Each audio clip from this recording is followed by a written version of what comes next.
Selamat sore semuanya. Saya Faradifa Izati, panitia dari mentoring. Sebelumnya saya ingin mengucapkan terima kasih kepada Kak Aditya karena sudah berkesempatan untuk mengajar mentoring manajemen keuangan kelanjutan. Dan saya juga ingin mengucapkan terima kasih kepada peserta mentoring online. Oke, boleh dimulai Kak Aditya. Semuanya semangat. Terima kasih. Oke, terima kasih Farah sudah membuka. Selamat sore semuanya. Sebelumnya perkenalkan, aku Adit, ya, dari angkatan 2021, jurusan manajemen. Aku pribadi juga kebetulan asisten lab MKL, ya, dan kampusku di Bekasi. Kalau dilihat di sini campur ya, ada Grogol, ada Bekasi, ya kebanyakan Grogol ya. Oke. Baru 12 orang yang join, tapi nggak apa-apa. Mungkin kita mulai aja ya, karena udah lewat dari waktunya juga. Nah, untuk itu, oke aku ini dulu ya, share screen dulu.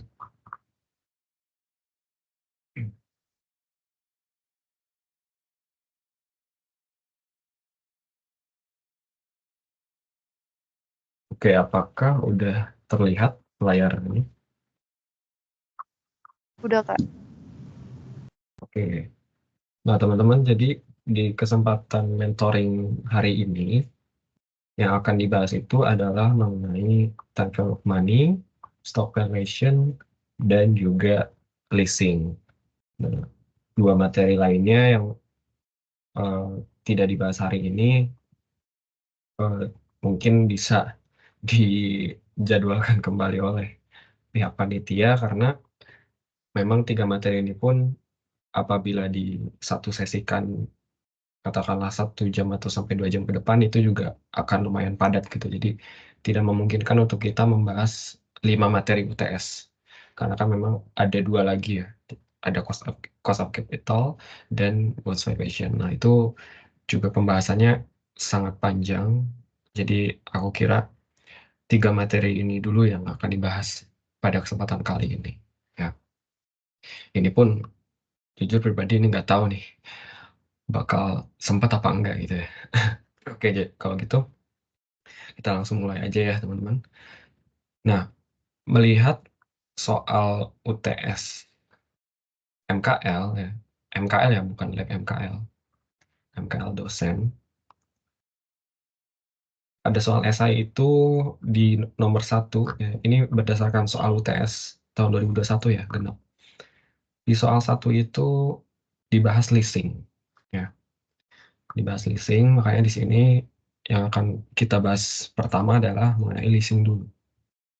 Nah, oleh karena itu di sini aku udah tampilkan materi atau modul ya, yang berisi tentang materi leasing.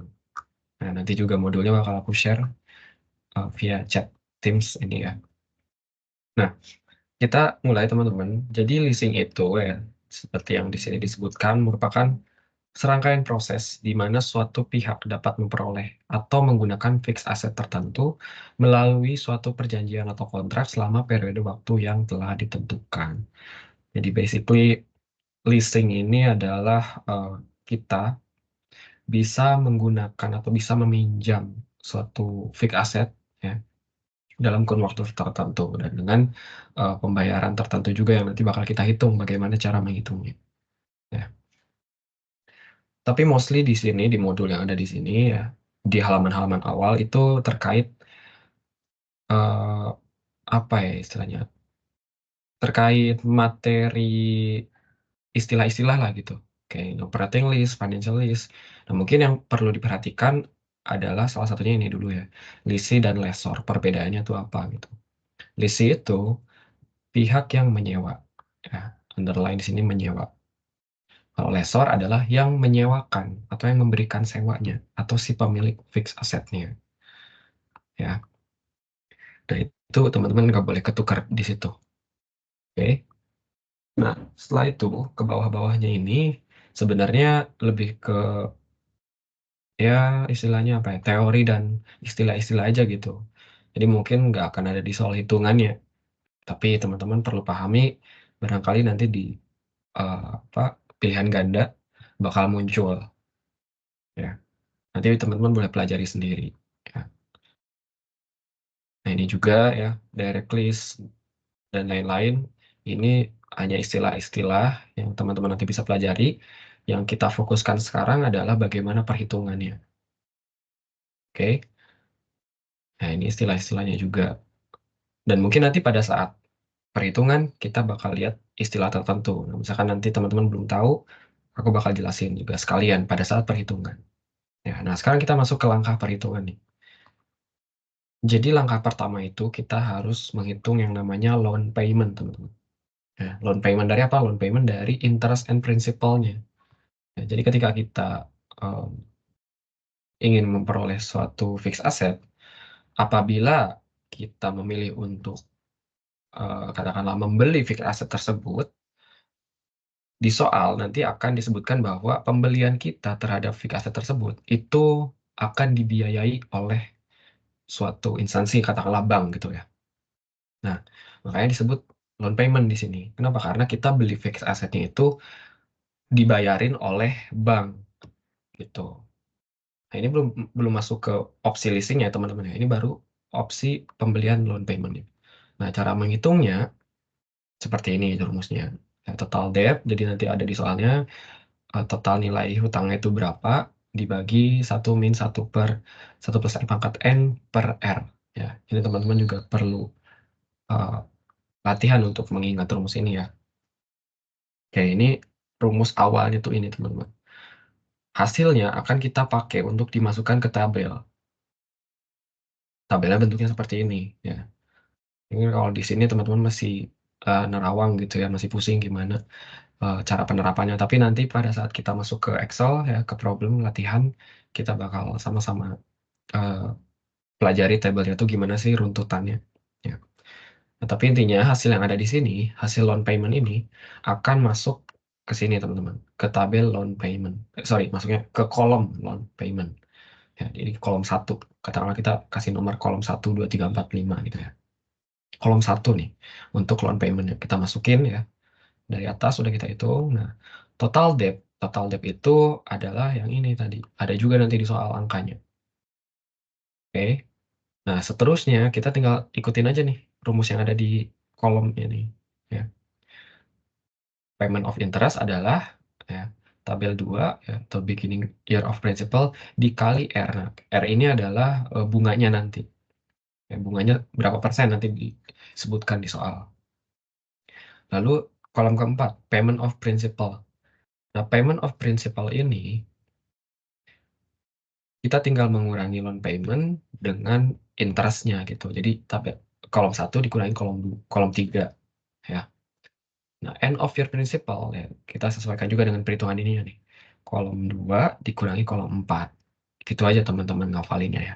Ketika teman-teman nanti di UTS udah hafal format ini, yakin deh teman-teman udah pasti bisa ngerjain ke bawahnya gitu sampai selesai.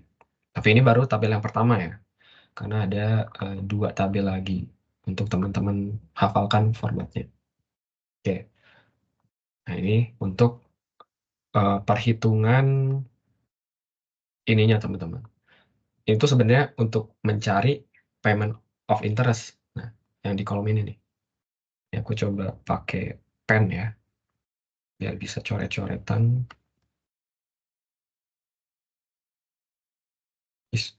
Sorry.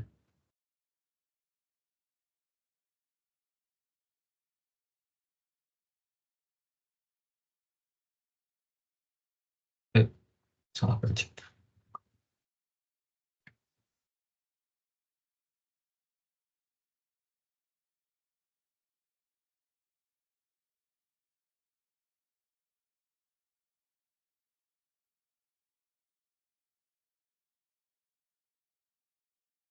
Oke. Nah, jadi basically tabel yang tadi itu sebenarnya kita tuh lagi nyari angka yang ada di sini teman-teman. Tuh. Tapi ya kita harus selesaikan juga sampai akhir sini. Nah, kenapa harus sampai akhir ini? nanti bakal teman-teman pahami ketika udah ngerjakan soal latihannya ya. Nanti setelah ini kita langsung latihan. Kita tuh nyari angka yang ada di sini atau payment of interest. Kenapa? Karena di sini disebutkan ya, di tabel yang bawahnya.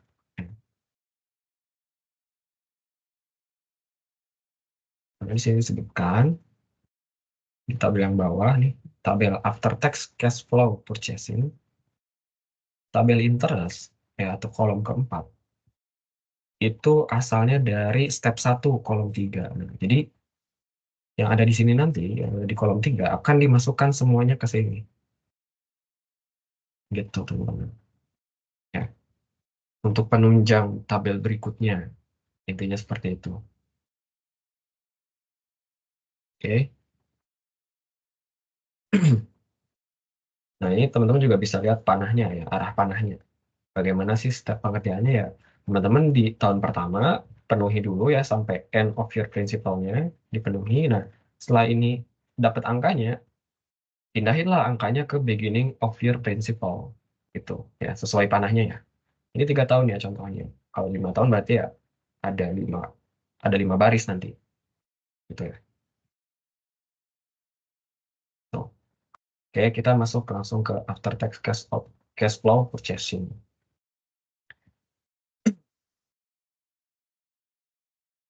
Di sini juga udah ada format tabelnya. Kolom 1 sampai kolom 6 di sini ya.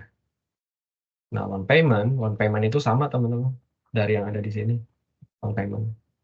Ya. Jadi ini sama, tergantung nanti ada berapa tahun gitu ya. Nah, setelah itu maintenance cost. Nah, kalau maintenance cost ini ada di soal. Nah, angkanya ada di soal, per tahun tuh berapa juta misalkan gitu. Lalu depresiasi. Depresiasi ini bisa jadi akan bentuk metode MACRS ya. MACRS itu artinya setiap tahun persentase depresiasinya akan berbeda-beda angkanya. Berbeda dalam arti persentasenya ya, bukan hanya angkanya yang berbeda, tapi kita harus melihat secara persentase. Nah, ada lagi nggak metode depresiasi lain? Ada. Yang lebih mudah adalah eh, metode depresiasi garis lurus kalau nggak salah ya. Sorry kalau salah. Garis lurus. Metode garis lurus ya benar. Metode garis lurus. Itu lebih mudah lagi karena kita sama ratakan per tahunnya itu depresiasinya berapa ya dari total nilai asetnya. Nah, tapi ini nanti ada di soal juga, nggak usah khawatir, nggak usah dihafalin ya. Karena nanti pun persentase, misalkan MACRS ya, nanti pun persentasenya tuh ada di soal juga. Jadi nggak usah pusing untuk nginget-nginget.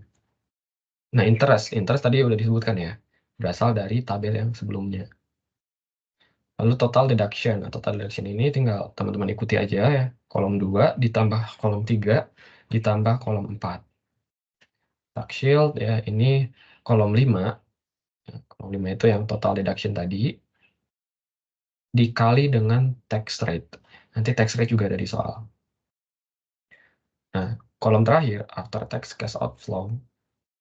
Ini tinggal teman-teman tambahin aja loan payment, ditambah maintenance cost, dikurangi tax shield-nya berapa. Itu. Jadi 1 plus 2 min 6. Kolom 1 plus kolom 2 min kolom 6. Itu. Teman-teman juga harapannya bisa hafalin format tabel ini ya. Oke.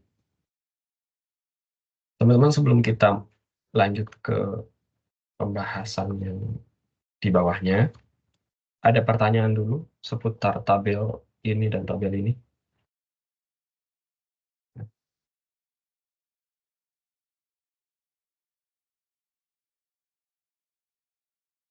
Oke, sepertinya belum ada ya. Nanti kalau ada yang kebingungan atau kecepatan, teman-teman boleh potong aja langsung ya, langsung on mic aja. Nah, tadi kan kita udah hitung yang namanya interest and principal component of loan payment yang meliputi loan payment-nya dan juga tabel yang ada di sini ya. Nah, terus after tax cash outflow juga udah kita hitung tadi menggunakan tabel yang ini. Nah, sekarang kita masuk ke tabel utamanya teman-teman. Ini tuh tabel terakhir yang bakal memperlihatkan keputusan kita di akhir nanti. Jadi kan kita bakal bikin kesimpulan. Kesimpulannya itu berdasarkan ini.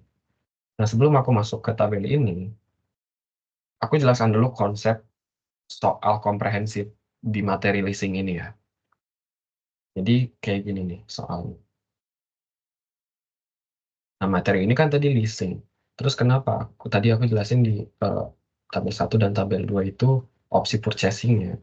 Karena di soal, ya,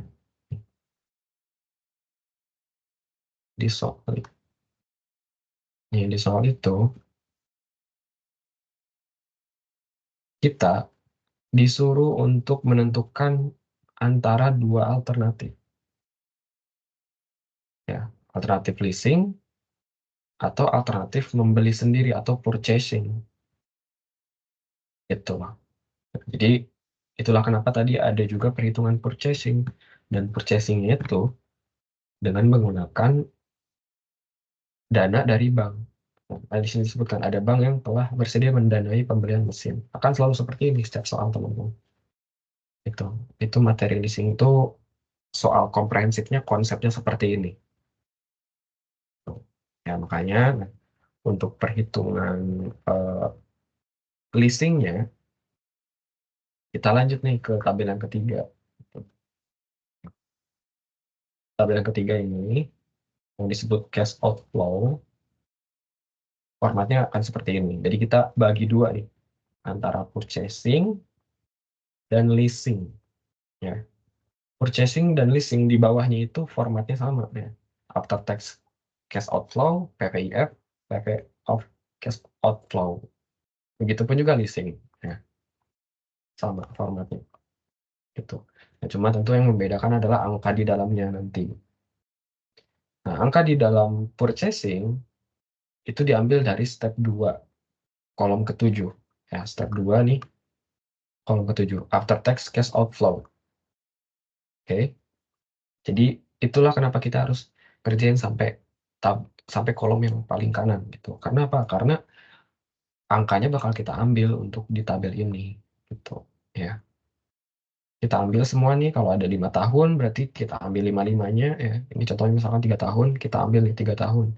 Sekian, sekian, dan sekian gitu ya. Diambil dari atas ini. Dari sini. Nah, setelah itu yang kita hitung lagi adalah PVIF atau present value interest factor. Rumusnya itu seperti ini teman-teman. PVIF selalu digunakan, sering digunakan ya di materi lab KL. Jadi harusnya teman-teman udah di luar kepala untuk mengingat rumus ini, 1/1 plus R pangkat N. Ya, R itu sebagai bunganya berapa, N itu sebagai total periodenya berapa. Ya.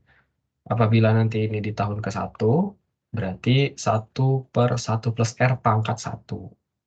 Di tahun kedua, 1/1 plus R pangkat 2. Begitupun seterusnya sampai tahun ke-5. Gitu ya. Jadi tergantung end of year keberapa FVF-nya.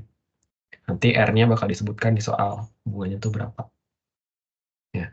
Nah, untuk yang leasing, after tax cash outflow-nya akan berasal dari soal. Ya, jadi nanti disebutkan tuh di soal. Contohnya kayak gini.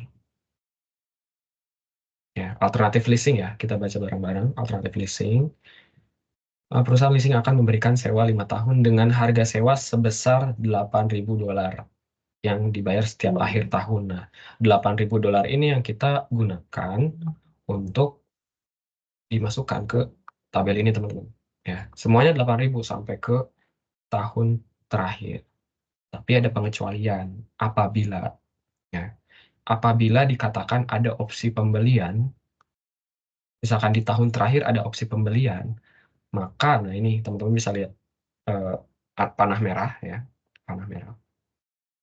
Untuk tahun terakhir, apabila terdapat ketentuan di mana pihak lisi dapat membeli mesin tersebut setelah kontrak sewa berakhir dengan harga sekian, maka pada tahun terakhir, pembayaran kontrak sewa plus harga lisi dapat membeli mesin tersebut setelah kontrak sewa berakhir. Gitu. Jadi kalau misalkan tadi nih, di tahun pertama, kedua, ketiga, dan keempat itu oke 8.000 gitu ya. Template gitu. 8.000, 8.000. Nah, tapi kita lihat di soalnya, disebutkan lagi di sini. Lisi dapat menggunakan option untuk memiliki aset yang disewa di akhir tahun kelima dengan keharusan membayar tebusan sebesar 5.000.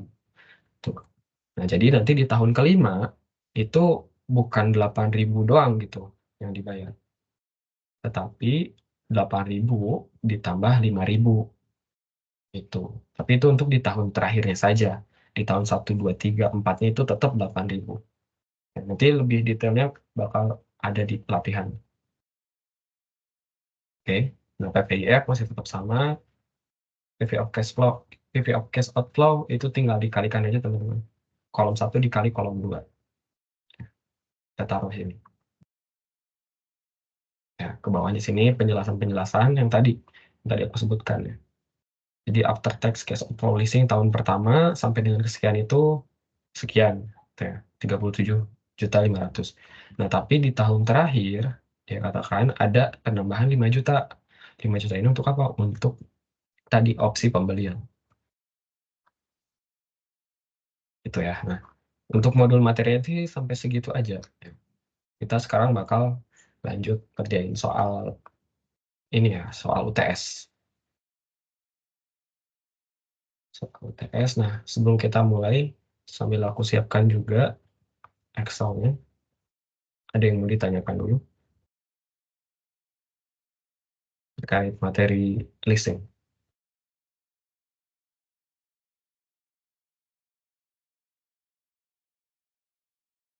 Ya, belum ada kayaknya ya. Nah, sekarang kita baca soalnya teman-teman. Soal 1, sebuah perusahaan membutuhkan mesin baru dengan perkiraan harga dan manfaat sebagai berikut. Harga mesin 30.000,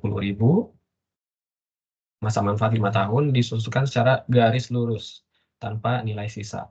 Perusahaan berada pada tarif pajak sebesar 35%. Oke, sampai sini dulu kita bisa dapat informasi bahwa total debt-nya itu pasti akan di 30.000. Ya. Kita tulis sini 30.000, number of year-nya 5 tahun.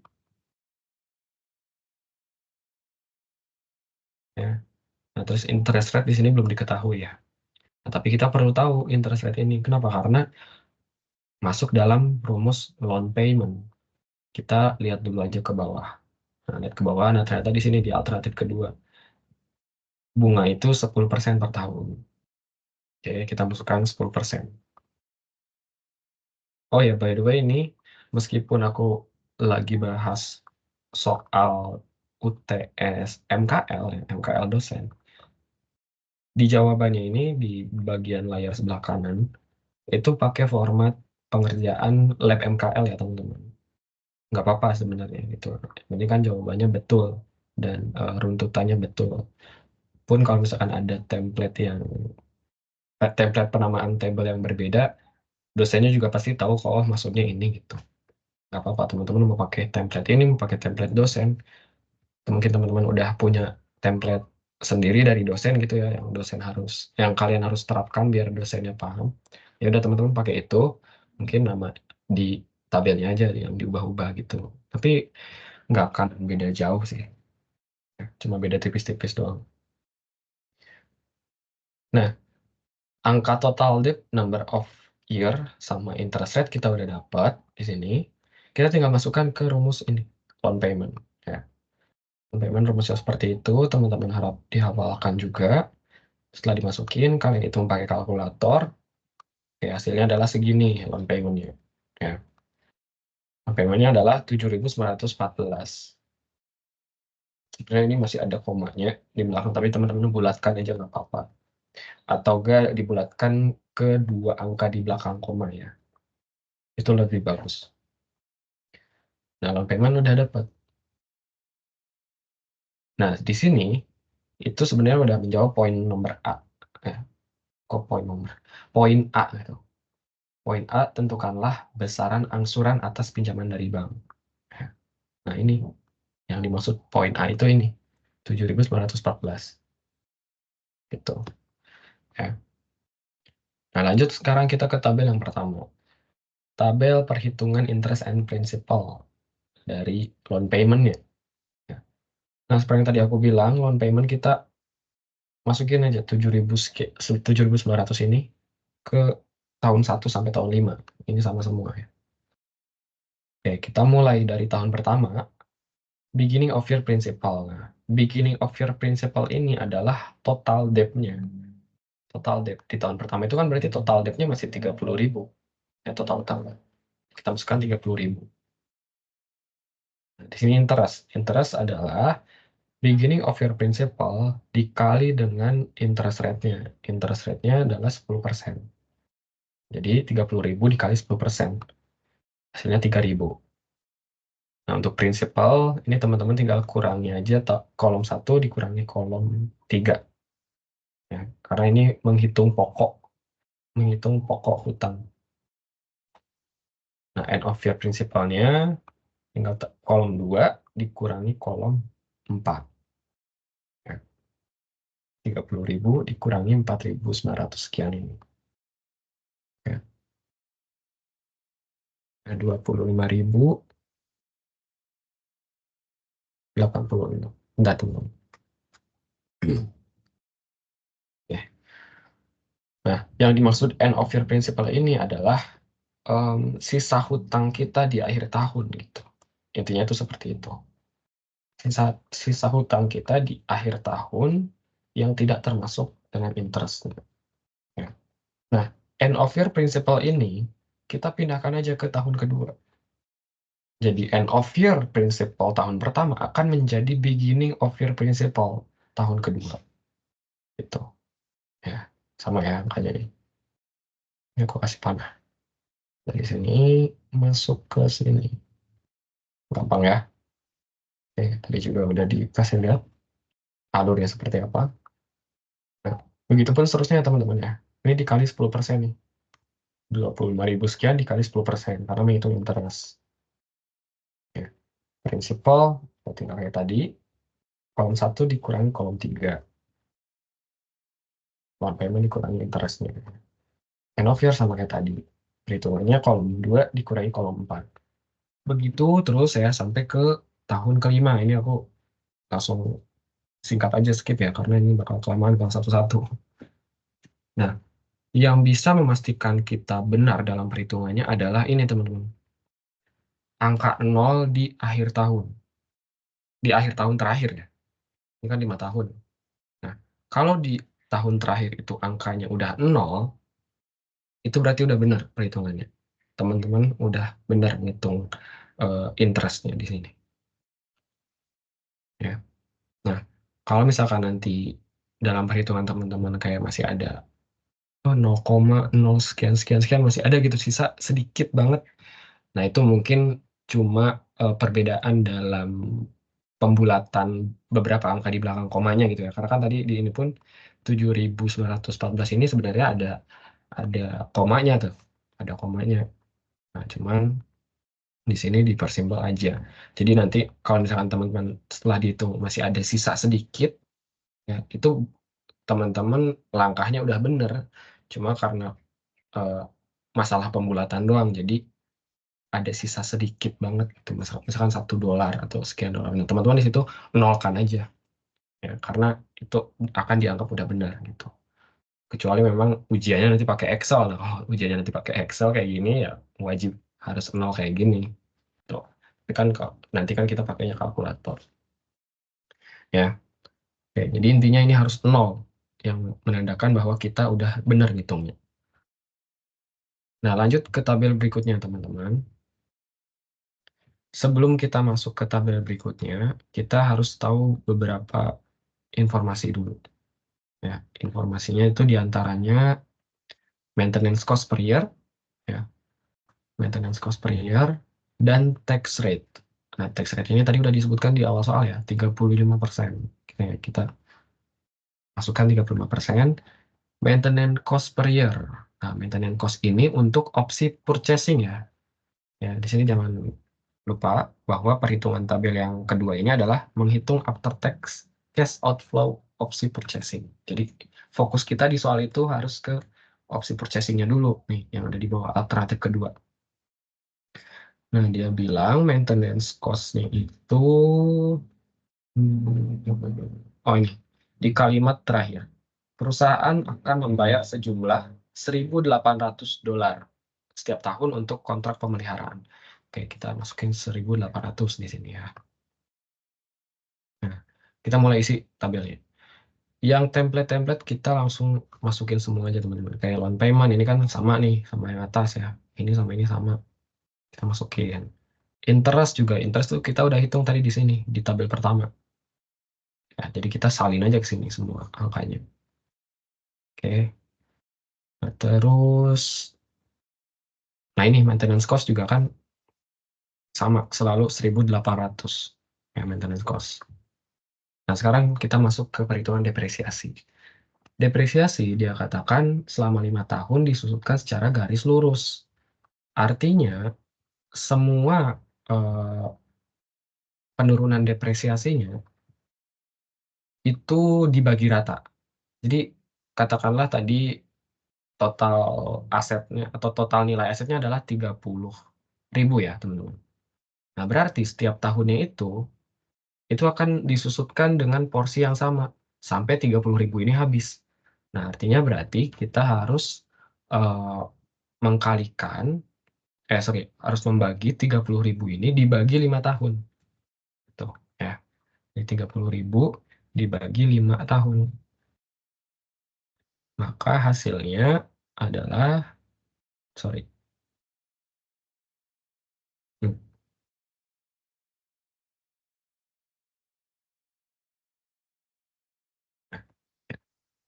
Maka hasilnya adalah 6.000 setiap ininya, setiap tahunnya depresiasinya. Gitu. Oke. Gampang ya kalau metode garis lurus ya. Tinggal dibagi doang berapa umurnya dan berapa nilainya. Kalau gitu tinggal dibagi aja gitu.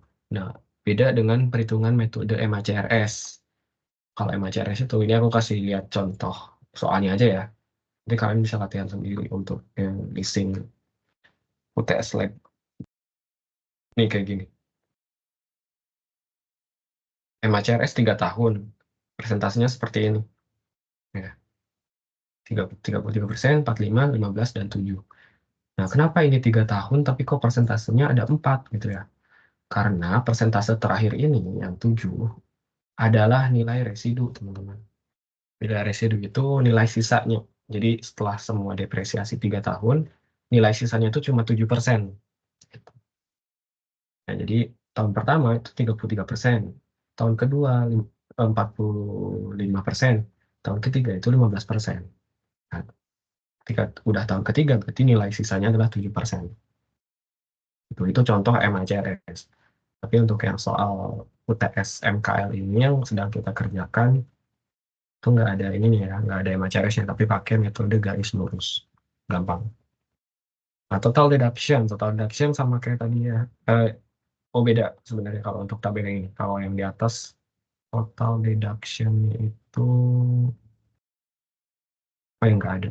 Total deduction itu maksudnya tadi sama kayak yang ini, yang aku sempat jelasin di awal tadi. Ya, ini tabelnya sama ya teman-teman. Tabel yang ada di Excel dengan tabel yang ada di sebelah kiri kalian sekarang, itu sama.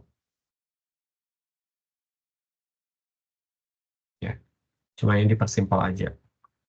Tinggal diikutin aja nih, 2 ditambah 3 ditambah 4. Kolom 2 ditambah 3 ditambah 4. Maintenance cost ditambah depresiasi ditambah bunganya berapa. Tuh, teman-teman tinggal hitung aja semuanya.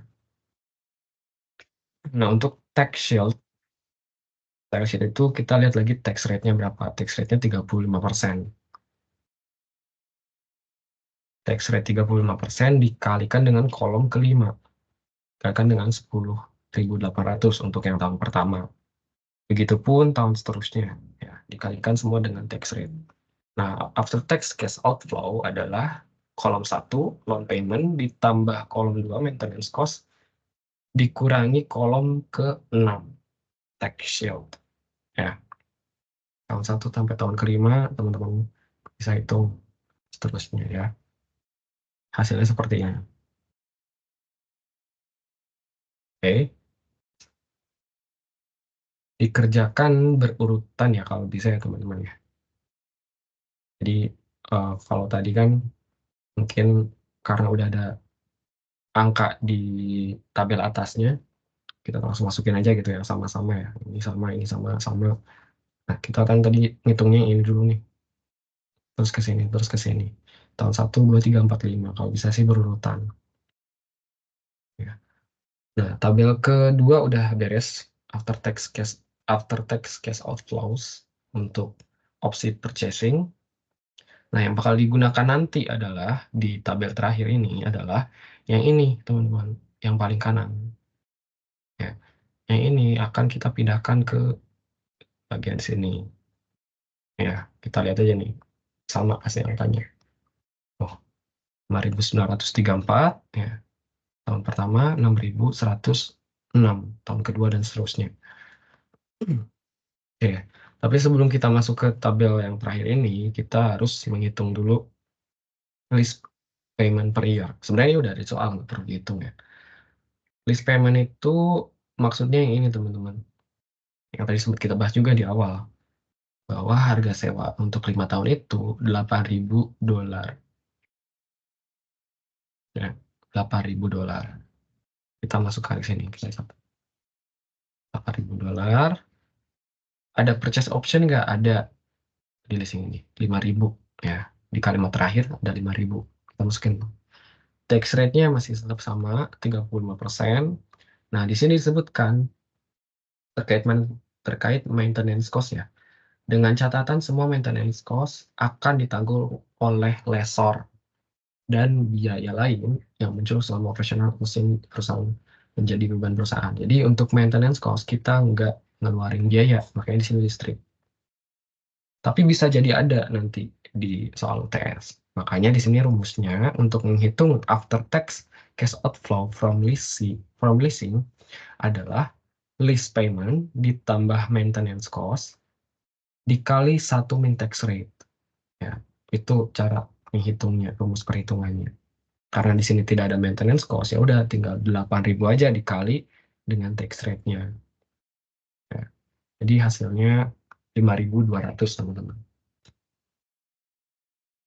Oke, hasilnya 5.200 untuk after tax cash outflow from leasing. Nah, jadi 5.200 ini kita masukkan ke kolom yang terakhir, ke tabel yang terakhir, ada kolom leasing di kolom after tax cash outflow tahun 1 sampai tahun ke-4. Ya, kenapa sampai tahun ke-4 doang? Karena di tahun kelima itu ada opsi pembelian, ada purchase option. Jadi nggak 5.200 lagi, tapi 10.200. Oh, ya, itu di leasing after tax cash outflow-nya. Nah, kalau udah kayak gini, kita tinggal hitung PVIF-nya, teman-teman. PVIF dari setiap um, opsi, setiap alternatif, baik itu purchasing maupun leasing, itu pasti bakal sama. Karena kita pakai diskon rate yang sama juga. Diskon rate di sini kita ambil dari bunga yang tadi kita pakai di atas ya, 10%. 10%, jadi PVIF-nya dihitung dengan 1/1 plus R pangkat N. Tahun pertama, 1/1 plus R pangkat N maksudnya tadi ya. 1/1 plus R pangkat N. Nah, R-nya berapa? R-nya 10. 10%. N-nya 1 untuk di tahun pertama. Itu pun tahun kedua, R-nya tetap 10%, tapi N-nya jadi pangkat 2. Gitu. Ya, begitupun sampai tahun ke-5.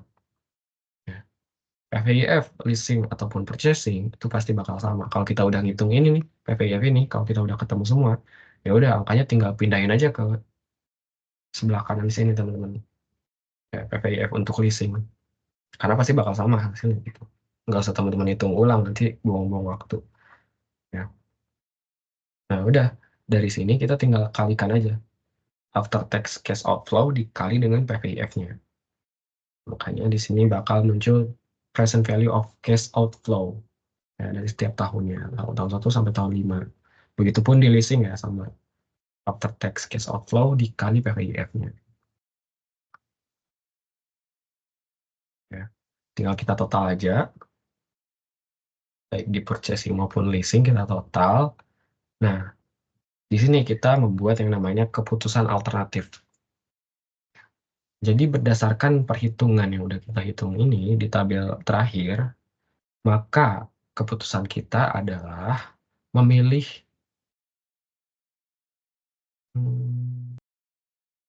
oke, di sini masih salah template-nya, ya, belum diganti. Ya, jadi kalau berdasarkan perhitungan tabel ini, opsi leasing adalah yang harus diambil, ya. Karena apa? Karena total present value of cash outflow-nya itu lebih rendah. Artinya apa? Artinya biayanya lebih murah gitu. Basically gitu. Yang kita keluarkan itu lebih murah untuk melakukan leasing. Nah, jadi kesimpulan ini perlu dibuat juga teman-teman, karena nggak tahu ya kalau di dosen ya, tapi kalau untuk di lab ini ada poinnya, ada poin penilaiannya untuk membuat kesimpulan aja. Gitu.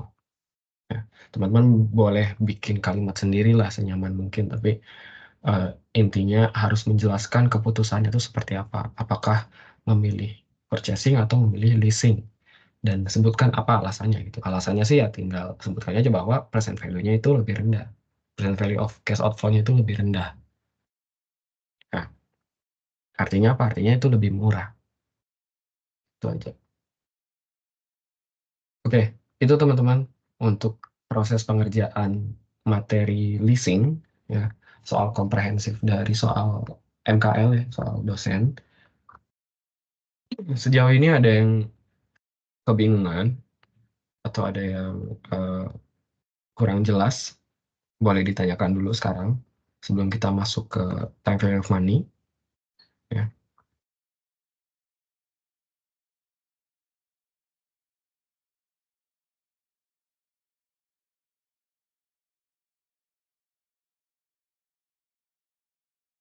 Oke, sepertinya belum ada pertanyaan ya. Kita langsung lanjut aja kalau gitu ya ke time value of money. Nah, ini materi yang paling dasar dari MKL ya.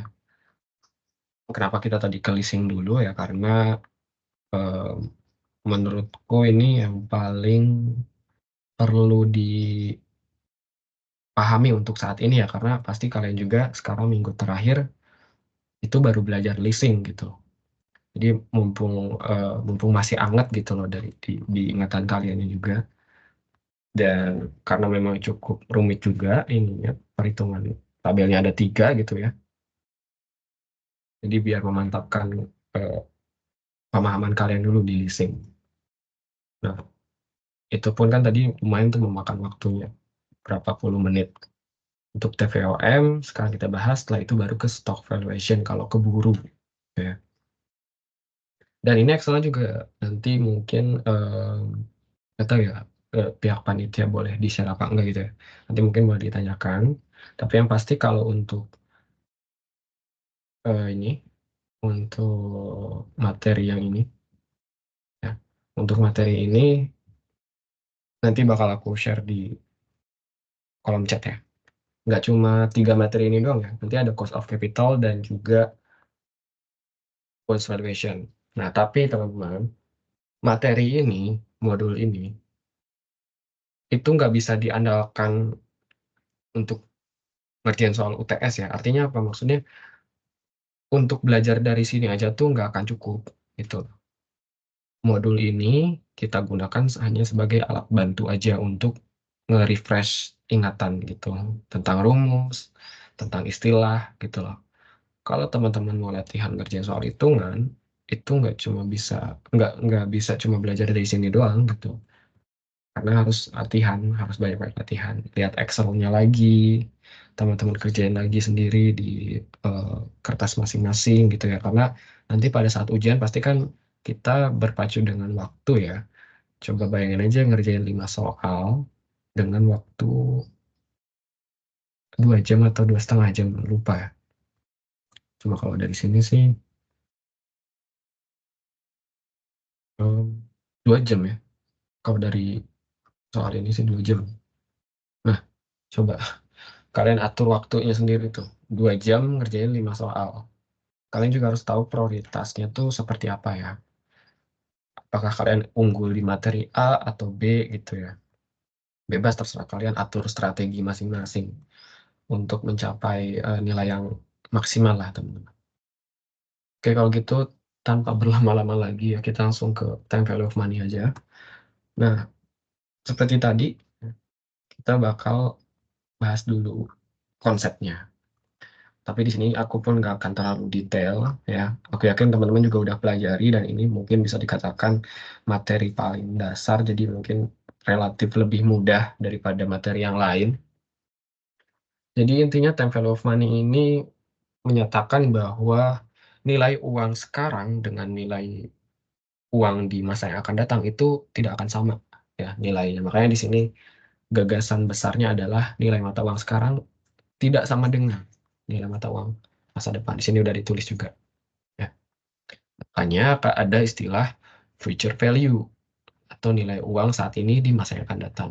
Dan begitu pula sebaliknya present value. Nah, cara perhitungannya, cara perhitungannya itu ada eh, 3 kategori ya. Kategori yang pertama adalah single amount. Single amount ini ya simple, present value-nya dikali dengan 1 plus R pangkat N. Itu untuk menghitung future value. Ya. Mostly yang bakal kita pakai adalah rumus future value ya untuk di UTS eh, MKL, lab MKL ya. Nggak tahu ya kalau di MKL dosen ya. Kalau di lab MKL, mostly kita bakal pakai future value-nya aja. Present value ini sebagai tambahan aja buat pengetahuan teman-teman. Simbol-simbolnya juga udah jelasin ya teman-teman ya. Teman-teman bisa pelajari lagi nanti. Tapi yang pasti rumus-rumusnya itu akan seperti ini yang akan digunakan. Nah, untuk annuity, bedanya dengan single amount adalah kalau untuk annuity, cash flow-nya itu akan disalurkan atau akan dimasukkan ke instrumen investasi tertentu dalam jumlah yang sama setiap tahunnya. Jadi katakanlah di soal disebutkan bahwa perusahaan akan berinvestasi pada instrumen investasi obligasi selama 5 tahun ke depan dengan total nilai investasi itu 1 miliar.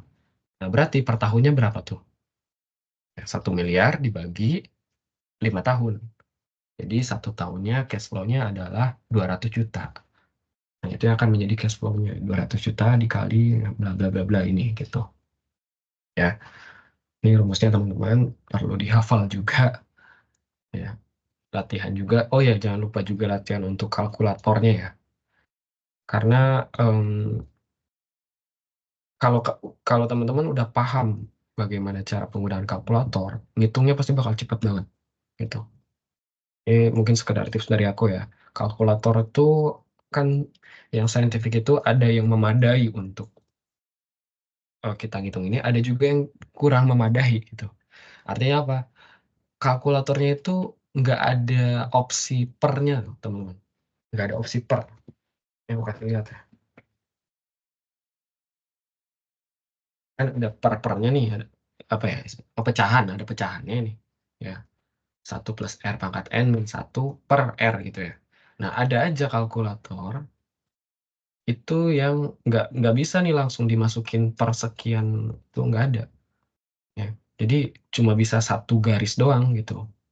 Rumusnya tuh cuma bisa kayak gini doang nih. Nggak bisa tuh kayak gini. Nggak bisa ada opsi kayak gini. Gitu. Nah, teman-teman mungkin udah pernah inilah ya, lihat kalkulatornya sendiri ataupun kalkulator temannya. Nah, teman-teman bandingkan tuh. Atau coba deh tanya ke kakak labnya nanti di kelas gitu ya. Kan mungkin masih ada 1 pertemuan lagi. Kalkulator yang memadai itu yang seperti apa gitu. Coba cari di kelasnya tuh ada nggak contohnya. Contohnya tuh yang kayak gini loh. Meskipun kelihatannya itu kalkulator ya saintifik gitu ya, banyak tombolnya, bisa jadi itu yang belum memadai gitu. Karena ya kalkulator saintifik yang memadai dan yang tidak memadai itu ukuran dan bentuknya itu ya kurang lebih sama. Tapi yang memadai itu ciri-cirinya satu ada opsi pecahannya. Kedua, layarnya itu lebih besar biasanya. Layar angkanya itu lebih besar. Nah, teman-teman coba nanti di kelas tolong minta ke kakak asisten labnya untuk ngasih contoh nih kalkulator yang memadai itu untuk menghitung rumus lab MKL tuh yang seperti apa gitu. Karena kan mungkin di sini kebanyakan kan akuntansi ya. Akuntansi itu yang aku lihat di kelas juga karena kebetulan kelasku pun sekarang banyaknya lagi anak-anak akuntansi. Mereka mostly pada punya kalkulatornya itu ya masih kalkulator inilah kalkulator dagang lah. Terus ada yang juga udah beli kalkulator saintifik tapi ya itu yang belum memadai lah. Makanya aku sering-sering ingatkan tuh di kelas bahwa coba diganti kalkulatornya. Memang sih nggak murah, tapi kan nggak harus beli juga gitu ya. Nggak harus beli, bisa pinjam ke kakak tingkat, ya. Bisa pinjam ke kakak labnya gitu. Aku pun minjemin ke muridku gitu. Oke, kita lanjut lagi lah. Ya. Ya, jadi itu ya, jangan lupa latihan untuk pakai kalkulatornya. Nah, untuk NWT itu dibagi lagi teman-teman. Yang paling sering digunakan adalah ordinary NWT dan NWT do. Bedanya apa? Bedanya cuma di kapan cash flow-nya terjadi. Kalau ordinary itu di akhir, kalau NWT do itu di awal periode. Gitu aja bedanya. Ya. Rumusnya pun hampir sama. Ordinary NWT rumusnya seperti ini. NWT do rumusnya seperti ini, tinggal ditambah ini doang. Ditambah kali 1 plus R. Itu aja udah. Oke. Nah, kalau untuk perpetuity, ini sebenarnya eh, jarang sekali ditanyakan di soal, tapi ini mungkin untuk wawasan aja. Jadi perpetuity itu intinya eh, kita itu harus ada uang berapa sih untuk mendapatkan sejumlah uang tertentu gitu loh. Makanya di sini komponennya adalah cash flow dan tingkat bunganya aja gitu. Nanti bakal dihasilkan satu angka, yang mana angka tersebut akan apa ya, cash flow-nya akan terjadi gitu setiap tahunnya tuh segitu segitu. Nah ini sebenarnya nggak akan ditanyakan di soal, tapi kalau misalkan dibahas lebih dalam, ini sebenarnya banyak penerapan perpetuity itu banyak. Kalau kalau ada waktu, sebenarnya ini cukup seru untuk dibahas. Tapi karena berhubung kita terbatas waktunya, jadi kita tidak terlalu detail ke sini lah ya. Karena ini pun nanti nggak akan kita bahas di latihan soal. Nah, yang terakhir adalah kategori mixed stream. Di mixed stream, cash flow-nya itu jumlahnya akan berbeda-beda setiap tahun. Di NWT kan tadi disebutkan bahwa cash flow-nya itu sama setiap tahun ya. Setiap tahun akan ada cash flow, tapi jumlahnya sama. Nah, kalau mixed stream, cash flow-nya itu setiap tahun berbeda angkanya. Tuh. Makanya rumusnya ya akan lebih panjang seperti ini. Ya, kita bakal dibantu oleh tabel kalau untuk ini ya. Kita bakal dibantu oleh tabel. Nanti kita bakal praktekkan juga. Nah, ini untuk simple timeline-nya. Ini kalian mungkin cukup pahami aja, ini cukup mudah ya. Bahwa titik nol adalah awal periode di tahun pertama. Titik satu adalah akhir periode di tahun pertama. Tapi titik satu juga akan menjadi awal periode di tahun kedua. Gitu. Ya, ini cuma apa ya, agar teman-teman paham dulu timeline itu seperti apa. Gitu. Ya. Nah, ini untuk compounding interest, rumusnya sebenarnya ya teman-teman, rumus compounding interest itu sama saja seperti yang single amount ini. Cuman bedanya itu di bagian R dan di bagian N-nya aja. Ya, coba ya, kita sambil coret-coret. Future value dari single amount-nya yang dicoret yang merah itu single amount ya teman-teman ya. Ini kan single amount tuh kayak gini. CF atau present value-nya dikali 1 plus R. Aduh, sorry, jelek ya tulisannya. Sorry, pakai mouse. Nah, teman-teman kalau lihat compounding interest rumusnya oke, jelimet gitu ya. Tapi kalau kita bandingkan dengan yang bawah ini, Nggak jauh beda. Karena yang di compounding interest ini, R-nya itu tinggal dibagi M, ya nanti M aku jelaskan apa itu M-nya. N-nya tinggal dikali M, gitu loh. Di situ dong letak perbedaannya. Nah, M itu apa? M itu jumlah berapa kali pembayaran interest terjadi per tahun. Berapa kali. Jadi yang namanya compounding interest itu, teman-teman, adalah ketika bunganya itu dibayarkan lebih dari satu kali dalam satu tahun. Jadi nanti kalau di soal ada kata-kata bahwa bunga dibayarkan 2 kali dalam satu tahun atau 4 kali dalam satu tahun. Nah, itu udah pasti rumusnya ini. Teman-teman nggak usah mikir panjang lagi, langsung pakai rumus ini aja. Itu udah pasti compounding interest. Ya. Jadi ada dua kemungkinan nanti, entah itu semi-annually atau quarterly. Nah, kalau 2 kali berarti istilahnya itu semi-annually. Kalau 4 kali dalam setahun itu istilahnya quarterly. Gitu ya. Tapi bisa jadi akan ada yang 6 kali, atau sekian kali, itu nggak tahu sih. Tapi seringnya sih 2 kali atau 4 kali gitu disebutkan. Ya. Oke, nah itu compounding interest, teman. Nah, selanjutnya ini adalah annual rate of interest. Sebenarnya ini juga nggak akan dibahas di UTS Lab MKL nanti gitu ya. Tapi mungkin ini akan ada di dosen, MKL dosen. Rumus effective annual rate of interest adalah 1 plus R per M dipangkatkan M min 1. Itu aja, teman-teman. Dan nanti semuanya informasinya akan ada di soalnya. R itu kan bunganya. M itu kan berapa kali bunganya dibayarkan. Gitu. Yang min 1. Formatnya seperti itu. Itu materi time value of money ya. Nah, kita langsung lanjut ke Excel-nya. Kayaknya ini kita nggak akan cukup bahas sampai stock valuation ya. Nggak apa-apa lah. Tapi nanti bakal ada jadwal lagi, entah kapan gitu, dengan mentor yang lain. Tapi nanti kalau nanti panitia memperbolehkan untuk Excel yang dibagikan, nanti aku akan bagikan juga ya, biar teman-teman bisa belajar stock valuation. Ya, stock valuation cukup seru sebenarnya dan cukup eh, pendek ya dibandingkan yang lain tuh. Cuma segini doang. Dibandingkan tadi kan leasing panjang nih. Stock valuation udah cuma segini doang. Tapi agak mikir dikit gitu. Stock valuation. Nah, sekarang TVOM cukup panjang juga, tapi TVOM tidak begitu rumit lah. Tidak terlalu rumit. Nah, untuk yang TVOM ini aku ambil soalnya yang UTS Lab MKL ya, teman-teman. UTS Lab MKL di soal nomor 1. Oke, ntar aku tutup jendela dulu ya, berisik ya.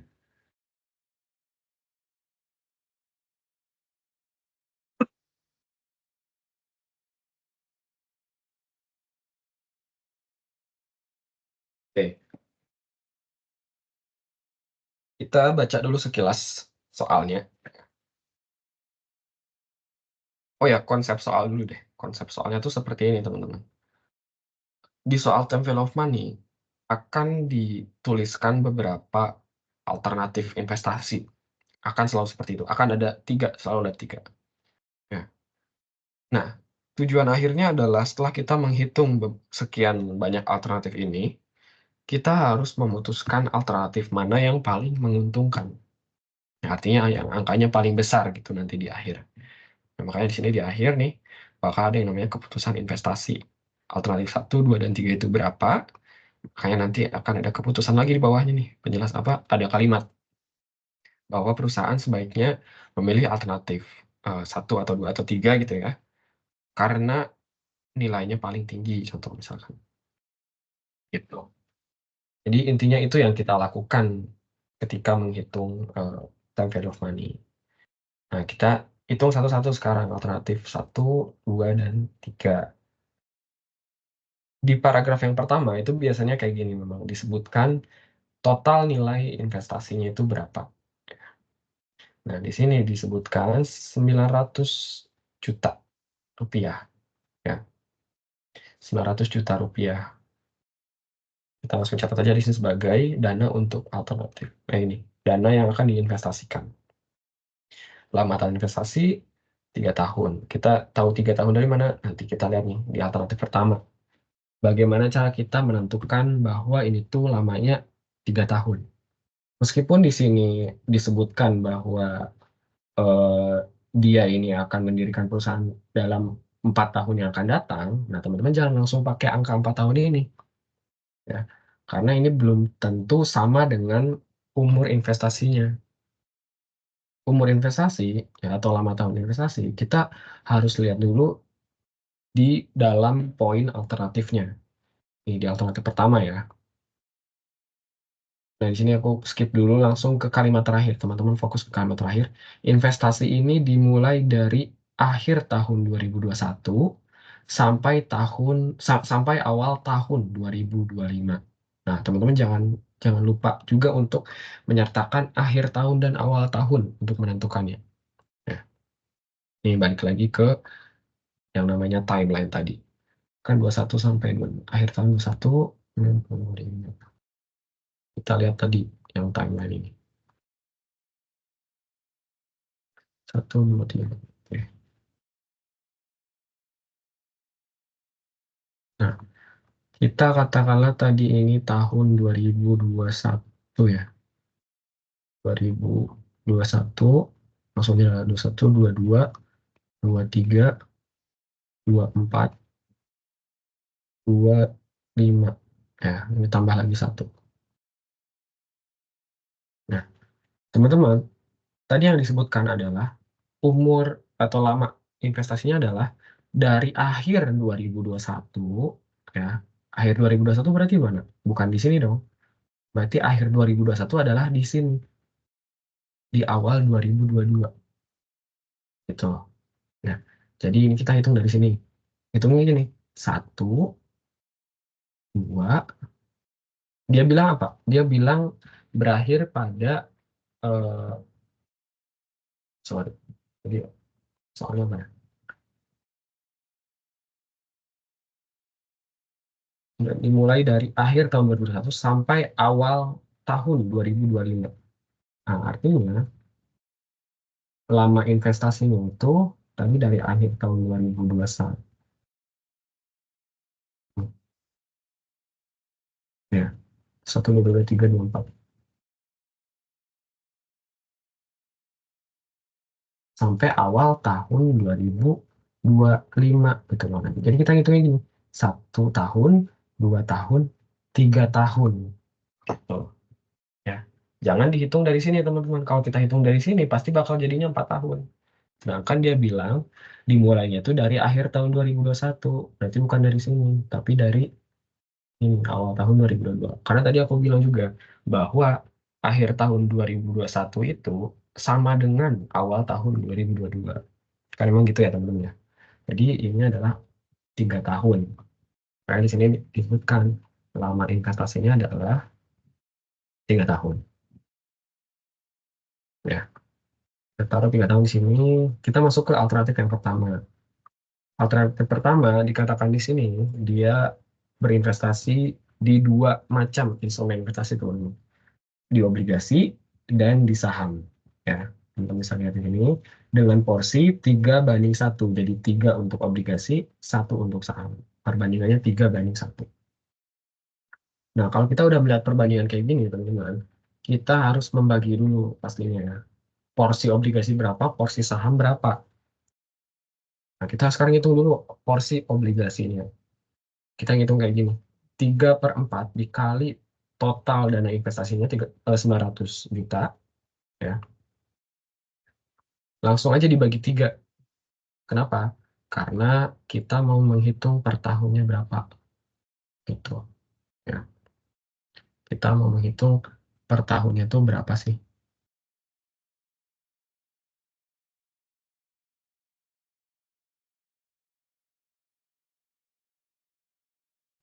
Per tahunnya itu 225 juta untuk yang obligasi. Sekarang kita ke saham dulu. Ya. Cara ngitungnya sama. Kalau tadi perhitungannya perbandingannya 3/4, berarti sekarang 1/4-nya. 900 juta, ya. Dikali 900 juta, dibagi 3. Nah, jadi 75 juta. Ini cash flow per tahunnya ya, teman-teman. kenapa kita harus cari per tahun? Karena di sini kita harus pakai rumus ordinary annuity. Tahu dari mana kita harus pakai rumus ordinary annuity? Karena di sini disebutkan, teman-teman, di kalimat di kalimat pertama, ya, investasi pada obligasi dan saham memiliki porsi 3:1 yang diinvestasikan setiap akhir tahun. Nah, kalau udah ada kata-kata seperti itu, udah pasti ordinary annuity. Ya,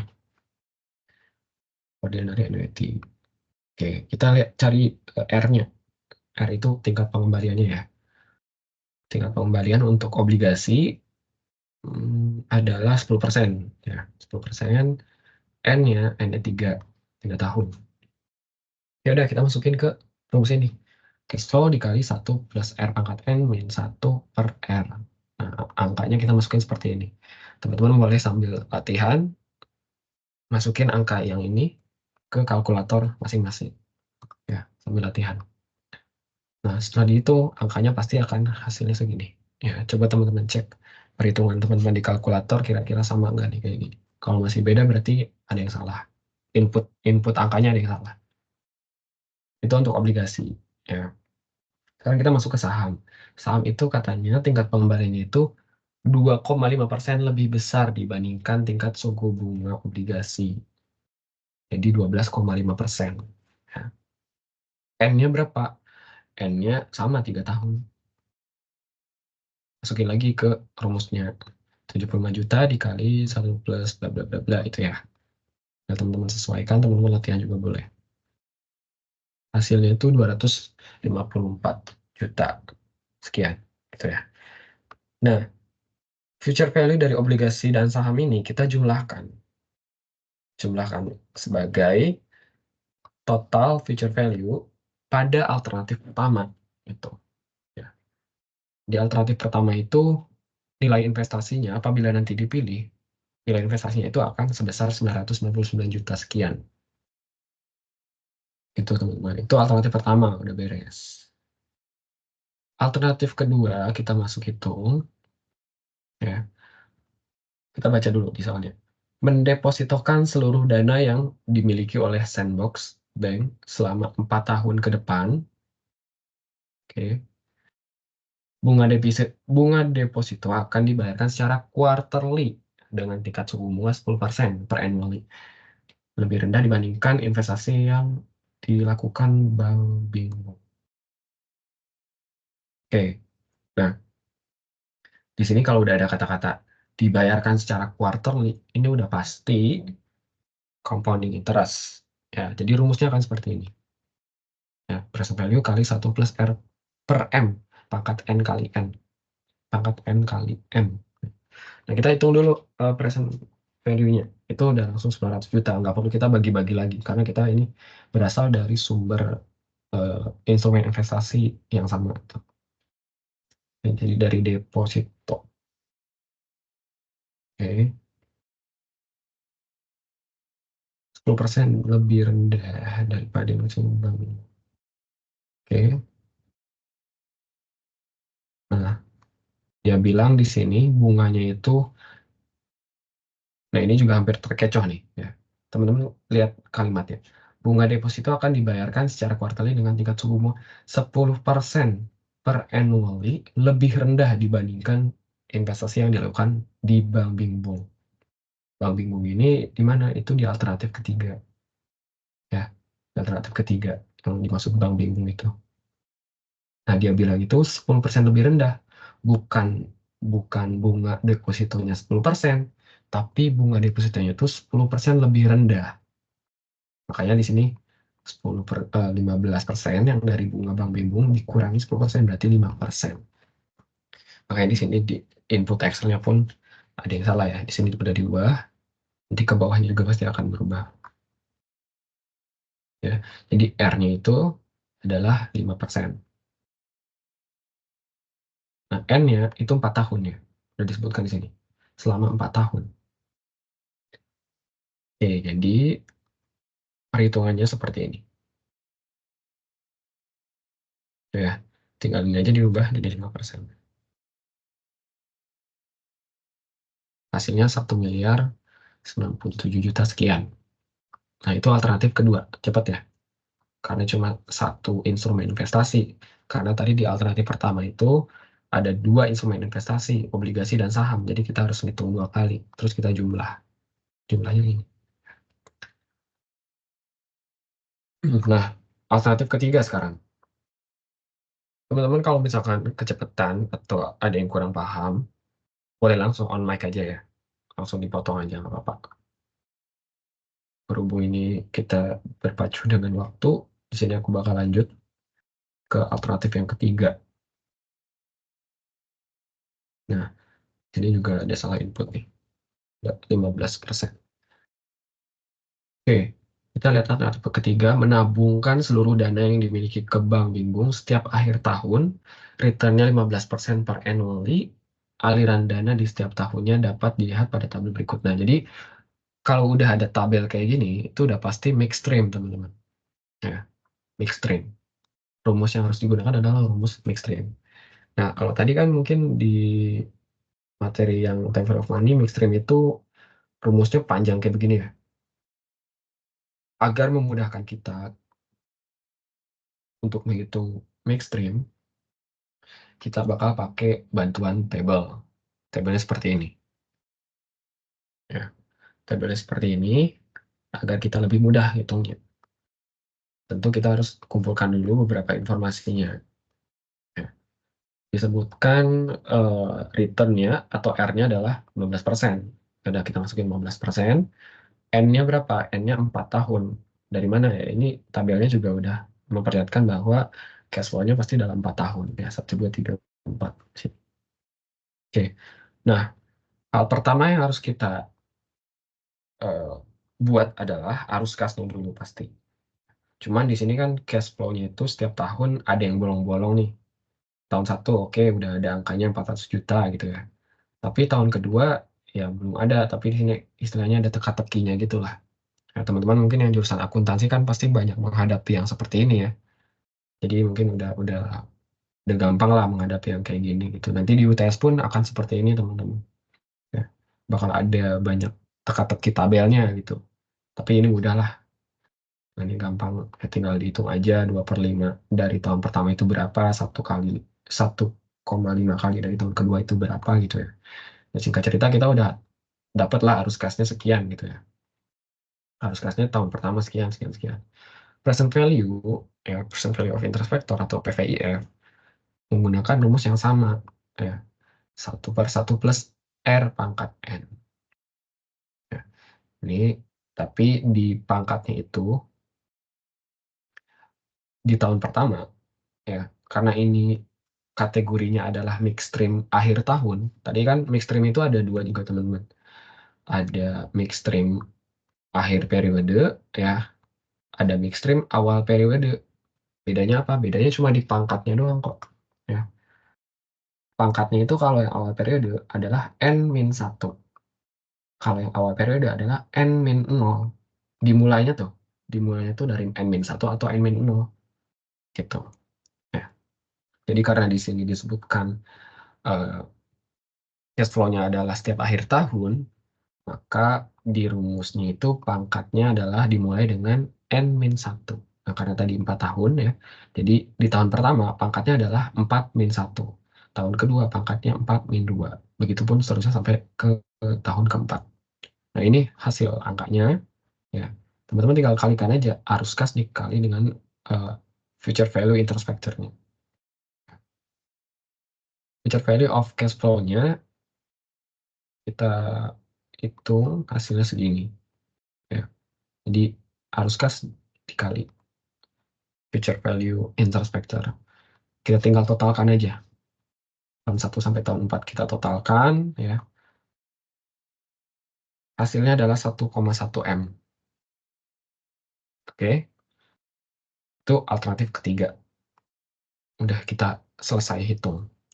Nah, alternatif 1 tadi udah kita hitung juga, kita masukin nih. Jadi alternatif 1 itu future value-nya adalah 999 juta. Oke, kita masukin. Alternatif 2 juga kita udah hitung tadi 1,097 M. Alternatif 3 1,1 M. Ya.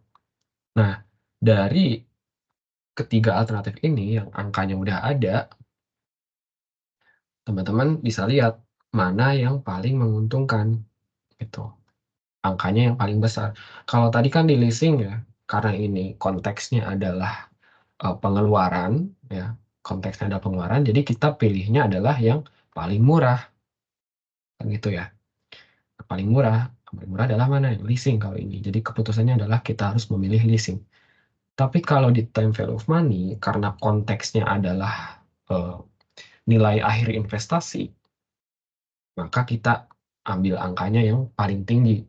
Kita pilih angka yang paling tinggi. Nah, ini kayaknya kesimpulannya belum direvisi juga nih. Nah, jadi yang mana? Jadi yang alternatif 3. Tuh, karena future value-nya paling tinggi. Itu aja, bikin kesimpulannya bebas gimana pun, yang penting dapat menyimpulkan. Gitu teman-teman, time value of money. Ya. Sejauh ini ada yang mau ditanyakan dulu, ya. Mungkin kalau untuk stock valuation, karena nggak keburu, ya, ini juga udah mau waktunya maghrib. Jujur aku pun belum beli makan untuk buka puasa. Jadi mungkin setelah sesi tanya jawab, kalau memang ada nanti bakal diselesaikan. Gitu. Karena kalau kita lanjut ke stock valuation, nanti pasti bakal bablas ke maghrib. Betul. Karena ini pembahasannya pun kan kita harus bahas dulu materinya pun lumayan lah, ini ada 2 lembar. Ya. Terus nanti di Excel-nya juga ini cukup rumit, tapi cukup singkat, gitu loh. Tapi rumit, tapi singkat. Kita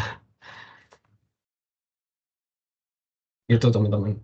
Gimana untuk leasing dan time value of money? Ada yang mau ditanyakan dulu?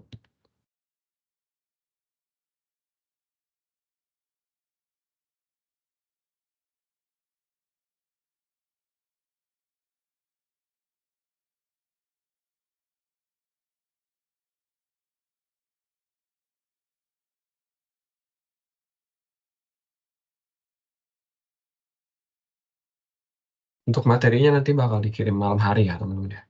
Karena perlu dikumpulkan dulu biar sekalian aku kirim 5-5-nya. Time value of money, stock valuation, leasing, cost of capital, sama bond valuation. Materi modul yang ininya ya maksudnya. Nanti untuk Excel-nya ya nggak apa-apa lah, di-share juga nggak apa-apa. Toh ini juga buatan saya pribadi gitu ya. Dibuat untuk ngerjain soal TS yang tadi, untuk kerjain soal ini. Tapi belum ada cost of capital dan bond valuation ya, karena itu cukup panjang pengerjaannya. Jadi pasti nggak akan keburu. Ini pun rencananya 3 materi, malah keburunya cuma 2 materi gitu ya.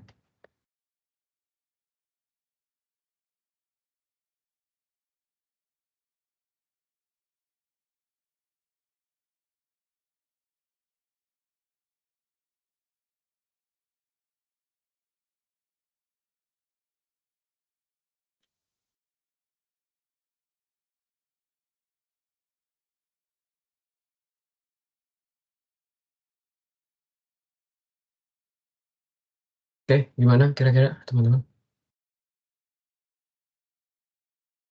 Ada yang mau ditanyakan?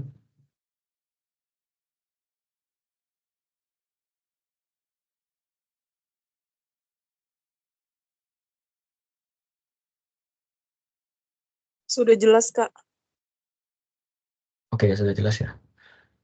Nanti kalau misalkan ada sesi mentoring lagi untuk MKL ataupun lab MKL, aku saran ke panitia ya, untuk dikhususkan di materi cost of capital dan bonds valuation, ataupun dengan stock valuation-nya juga gitu.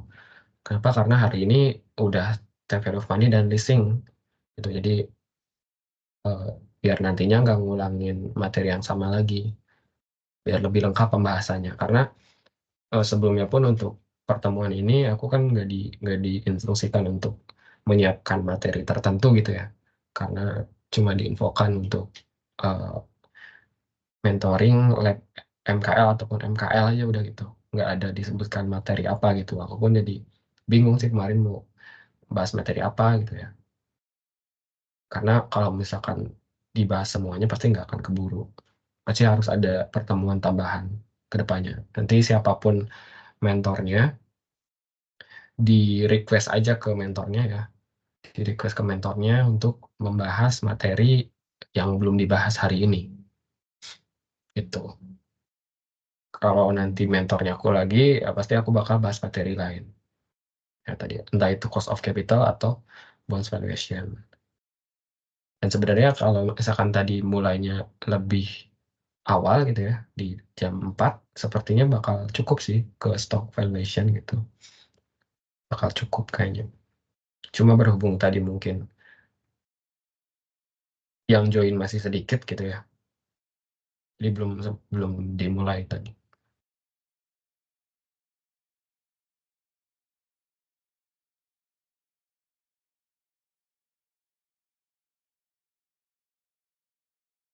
Oke, kalau gitu kalau nggak ada yang ditanyakan lagi teman-teman, untuk materi tadi aku udah sampaikan juga ya, bakal aku share. Excel juga bakal aku share nanti malam ini, mau dirapihin dulu ya. Nanti kalau ada yang mau ditanyakan juga feel free aja kontak aku di Teams. Terus nanti kalau ada soal-soal yang dibingungkan, boleh sekalian dikirimkan aja dan sekalian ditanyakan gitu. Buat panitia juga kalau misalkan ada pertemuan tambahan, nanti boleh dikabarkan aja. Oke, mungkin gitu aja dari aku ya teman-teman. Thank you atas perhatiannya. Aku kembalikan lagi ke Farah ya. Thank you. Oke, terima kasih banyak Kak Adit udah mau mengajar di mentoring manajemen keuangan lanjutan. Terima kasih juga atas saran-sarannya. Saya juga ingin mengucapkan terima kasih kepada peserta mentoring karena sudah mau untuk join manajemen keuangan lanjutan. Baik, sampai sini aja mentoringnya. Terima kasih, selamat malam. Terima kasih Kak Adit. Terima kasih, Sama-sama. Kak. Sama-sama. Terima kasih. Kak, Excelnya. Oke, nanti di-share ya.